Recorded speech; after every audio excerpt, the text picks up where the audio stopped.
Summer's officially here, and that means grilling season is in full swing. Today, we have great inspiration and pro tips so your grilled dishes not only burst with flavor, but they can also help support your family's heart health this summer and beyond.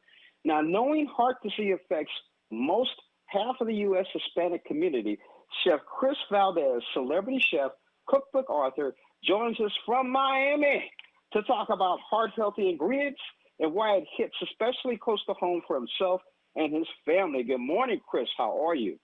Morning. Thank you so much for having me.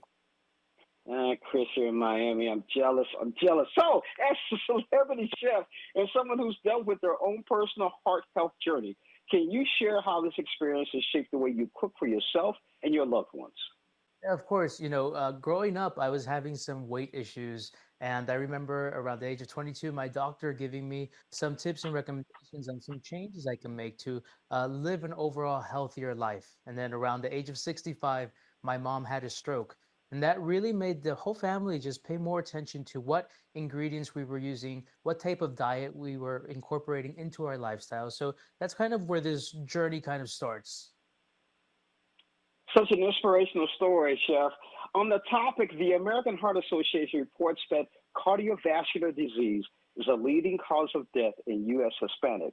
How can this community and all of us enjoy delicious, authentic meals while still keeping our family's heart health top of mind? So, people think that Latin food has to equal unhealthy food. And I always say little changes you can make here and there in the kitchen make a big difference. For example, instead of frying, you could bake, or in this case, grill. And then making some swaps for some of the ingredients. For example, I like using masola corn oil because it's cholesterol free and it has a check mark by the American Heart Association. So little changes that make such a big difference in our kitchen and in our health. Very interesting. So I see you've cooked up something for us here. What have you got? So today I made for you a cilantro chimichurri pork chop, and we're gonna marinate our pork chops in the cilantro chimichurri, and we're gonna finish off the pork chops with the cilantro chimichurri. So a little tip I have for you here is to marinate the pork chops overnight so that they soak up all of those flavors from the garlic and the cilantro. And then another dish that I have for you is tacos. And who doesn't love tacos all year round? But for the summertime, I think they're even better. So we're going to be making some chipotle adobo al pastor chicken tacos topped with a little pineapple pico de gallo. And one of my tips for this is once you're done cooking your protein, let it rest for about 10 minutes. Just set it aside and let it rest so that those juices redistribute and you end up with a juicier and tastier protein. Chef, I needed you a couple of days ago because I just fixed some pork chops and I just fried them over the stove with some oil. I'm gonna have to try your recipe next because that sounds so delicious. Now, let's speaking of which, let's talk about cooking oil. A lot of people know that oil can affect the way food tastes, right? Right. So what people don't know is that different oils have different smoke points. Most oils have a smoke point from 325 to 400 degrees. One of the reasons why I love using Masola corn oil is because it has a high smoke point of 450 degrees while having a neutral flavor. So that means that my dishes are going to be able to be the star and they're going to be able to be vibrant and flavorful on their own.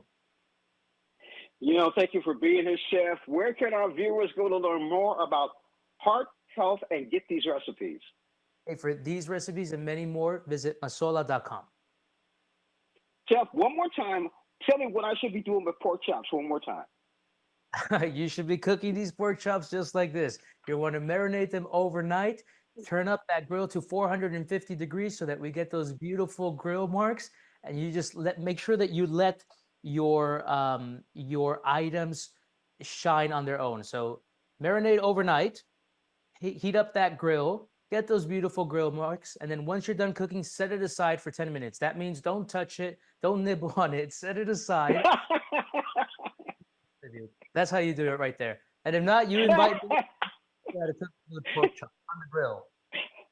All right, Chef Valdez, thank you so much for joining us on Morning Blend and telling me how to do my pork chops right. Thank you again. There you go. Thank you so much for having me.